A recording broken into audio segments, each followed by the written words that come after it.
the release of George Santos, giving him a convicted, confessed felon, confessed liar, a fabulist, a deviant, releasing him because he wrote a couple of sob stories in a local newspaper about being put in prison for his crimes, calling for humanity and dignity and due process rights at a time when Trump is denying all those things to American protesters, to migrant and immigrant with rights in courts, means something. And we're going to get to the bottom of it on the top-rated #1 law and politics podcast, the Legal AF podcast. And here's a clip. Popak, let's talk about George Santos having his sentence commuted. In other words, gets to leave prison. He was sentenced to 87 months. He pled guilty about a year ago. And what he pled guilty to doing was some really bad crimes. I want to make the distinction here. Yes, he's a massive liar. He's lied about where he lived, where he was born, the job that he had, the schools he went to, awards that he won, everything. His parents were in 9/11. Like literally everything about the guy's life is a lie. That wasn't the crimes that he committed. Arguably, some of them may have been, but that wasn't what he was charged with. What he was charged with was part of his serial lying and theft and stealing was he would take his donors' credit cards and he would swipe them for his own personal well-being. He would literally do credit card theft and identity theft. And he would take the person, let's say they were a donor, and he would steal their money.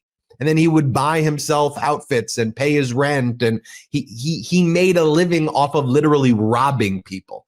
That's what he was criminally charged with. So I don't want people to get confused about, well, why is lying a crime? Lying is bad, but that's not what he was actually charged and pled guilty to. And there was so much evidence there against him. He was charged in the federal courthouse in Long Island, Central Islip. These are real serious crimes. But, you know, he's this ultra MAGA guy and he's saying, Donald, I love you. I'm going to do all of your bidding. And part of, I think, commuting the sentence of George Santos is also Donald Trump just saying laws don't matter. It sends a broader message outside of Santos. It's Trump saying, I'm the law. I'll do whatever the hell I want. Look, I'll do George Santos. I'll do Ghislaine Maxwell. Look, Kristi Noem can have a $172 million private jet. It doesn't matter. You, the American people, I don't work for you, okay? You are basically, not even a second. Y'all are the pawns in all of this. I'm going to focus on my triumphal arch and golden ballrooms and UFC fights in front of the White House.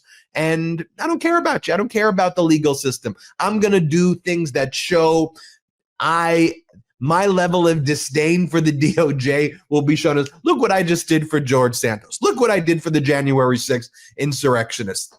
Michael Popak, I'll bring you in right there with that intro right there. I don't think there's much more that needs to be covered on Santos because I don't want to give him that much attention. But there's broader principles there. Yeah, I'm into the broader principles. This is a crucible of the depravity of the Trump administration. And you're so right. He lets it slip out all the time. And he was talking about his, get ready, folks, while he was pitching his, and if you listen closely, you're going to hear Ben's head explode. When he was talking about his ballroom that he's building off the White House and had all the donors there for it. And he talked about the triumphal arch, like the arch in Washington Square Park or the Arc de Triomphe that he's going to build near the Lincoln Memorial with, I don't know whose money, I'm sure in violation of some law.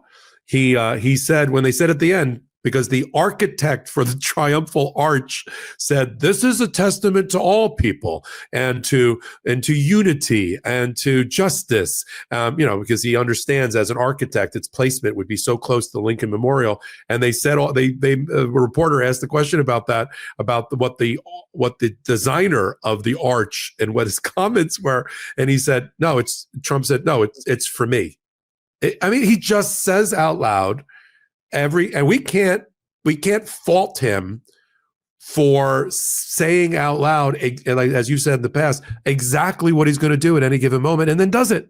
We've said he's going to pardon Ghislaine Maxwell. Is this the starter kit for it? Probably. because he sees that there's no political fallout. He thinks there's no political fallout for what he does. Of course, the polls say something quite differently. And I think we're able to take the George Santos commutation of a sentence, which is another Ed Martin special.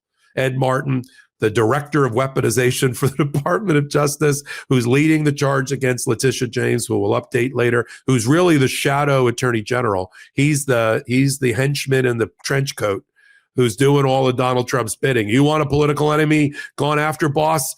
I'm on it. You want to pardon or commute the sentences for people like the Jan 6 insurrectionists or George Santos or Ghislaine Maxwell? I'm on it. Keep an eye, as we will, on Ed Martin, Eagle Ed Martin. He's going to be the one, the conduit through which Ghislaine Maxwell is ultimately pardoned. And he just wiped out and then bragged about it on a social media post, Ed Martin, almost $350,000 or more of restitution to victims of Santos. And how did Santos get out? Because he's been writing these sobbing reports from prison for some Long Island newspaper. You're from Long Island. You ever hear of this South Shore Press? Some South Shore Press decided to let him spill ink and spill tea about his time in solitary confinement. Lord knows how they get those articles out. And Donald Trump and Ed Martin read them, and he wrote a letter and said, human dignity, the human dignity that's being deprived of people who are protesting on the streets, the human dignity that's being deprived of people who are migrants, who are entitled to due process rights. Human dignity demands that any human being that's in prison be given a certain amount. And Donald Trump goes, you're right, and I have a way to get back at the Democrats. I'll tie it to Richard Blumenthal, a senator in Connecticut, about his puffed up Vietnam service, or no, he's a rogue. And I love this. You hear it in Don Jr., you hear it in J.D. Vance, you hear it with Donald Trump. You talk about grabbing a woman by her genitalia, it's harmless locker room talk. Young Republicans, which is a misnomer, it's people up to 40 years old who use racist, misogynist, use the N-word, talk about exterminating Jews, celebrating Hitler, raping women, all show up in text messages. And J.D. Vance says, boys will be boys. Boys, well, first of all, they're 40-year-old men and women, up to including lawyers. And everything is just written off as, and Donald Trump calls George Santos in his social media posting, he's a rogue. Well, there's been a lot of rogues like Donald Trump. When you have a criminal, felon, fraudster, sexual abuser in chief, that's the output. You get the George Santosos and the Ghislaine Maxwells commuted. And this is what the messaging needs to be for the Democrats whenever they stand before cameras, whenever they get interviewed here on Legal AF. This is the messaging. This is the party that people will be voting for with R next to their name from now until the midterms and special elections along the way. And it's time for the silent majority that makes up the 61% that don't like and hate Donald Trump that are with us here on Legal AF and MeidasTouch. It is time for the silent majority to be silent no longer and to be heard. Welcome back. 5 years in the making. If you didn't know why we call it Legal AF, well, now you do.